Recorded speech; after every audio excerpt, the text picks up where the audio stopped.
Hello, this is simply about networking protocols, and today we're talking about ARP and ARP table. Standard that describes ARP is RFC 826. As I already mentioned in videos related to routing and to frames processing, each frame during processing on device passes all levels of the OSI model till highest where actual processing happens, and before egress, and goes down through all models through all levels of OSI model from highest to lowest. On each level, fields related to this level counts. So on L2 counts only Ethernet fields like destination MAC, source MAC, VLAN tag, and Ether type. On level 3 counts level 3 fields, and so on. During standard routing, if there is no any other configurations, protocols, functions, and additional features added on this device, so on standard routing, IP frame changes only by decreasing TTL by 1. TTL for IPv4 or hops limit for IPv6. Only change. Then on egress interface, frame goes down through level 3 to level 2, where again for processing Ethernet destination MAC and source MAC are required.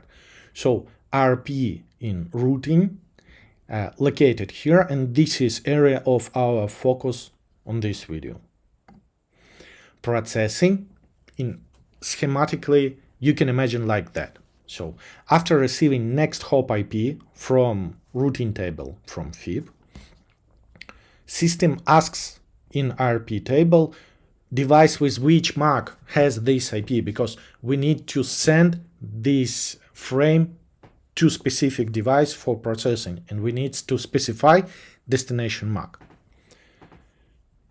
RP table, this is actually list of entries IP MAC that is answering this question. Who device with which MAC has some specific IP. And very similar to routing table, you wouldn't believe it, but it actually almost everywhere in networking. If entry is added and managed by administrator, it's static entry, and if entry is added and managed by protocol, automatically it's dynamic entry. That's simple. So dynamic entries are managed by ARP, that is, stands for Address Resolution Protocol itself. Let us take a look how it works. Let's imagine device with number of L3 interfaces that have IPs. To be simple, all those IPs are in subnet /24. So in case we need to look up IP that device that has IP, for example, 20.10.10.18, that will be in subnet 20.10.10. So this interface is in focus, and from this interface we are sending ARP request or ARP who has to all devices in this subnet that asks who has 20.10.10.18. Tell me. Frame structure for ARP request is following. As we talked already in video related to MAC addressing, destination MAC for to broadcast is all F. Source MAC, this is MAC of the interface, meaning MAC on the interface or MAC on the device. MAC address, that we can communicate to this device through this interface. Some service information that most important of this service info is a type. If type contains 1, this is who has.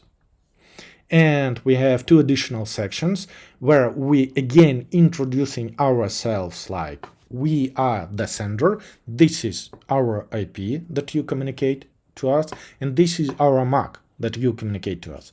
And we are looking for a device that has IP like following, and unfortunately we don't know the MAC, so we put all zeros here. Device that has IP 2010.10.18 sends response, or in other words, RP I have. So IP owner replies to us directly to this interface with RP response, saying I have this IP you are looking for. This response, so overall structure is the same, changing only values in some fields. Those are destination MAC, now our interface MAC, so MAC on this interface or on this device. Source MAC, this is IP owner MAC, interface of the or device. Again, Ethernet type, this is type of the RP frame 0806 with service info, most important of which is type 2. I have, so if type equals 2, it means I have, this is response.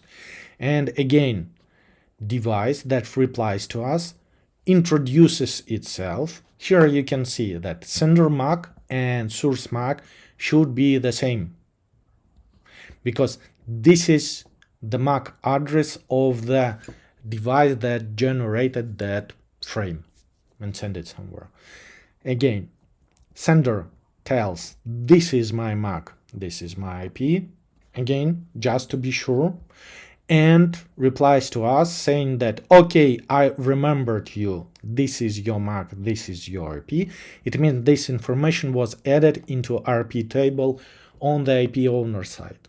Now we are adding IP owner information to our RP table on our side, getting the MAC address of the destination device, adding Ethernet frame with destination MAC, this MAC, and source MAC, this device or this interface MAC, and sending frame for processing. Until traffic is running through this route to this destination with this next hop IP and specific MAC of the device, entry will be active. So this long operation who has I have done only once in case we don't have RP information in our table. Once it gets there and it's active, it stays there. If it's not active, not used, there is no traffic in this destination, it's being removed because table is not a free ribbon, so we have only limited number of entries there, and we should manage this with as biggest efficiency as possible. So not used dynamic entries are removed, as all dynamic entries. That's so simple. Thank you. Have a great day.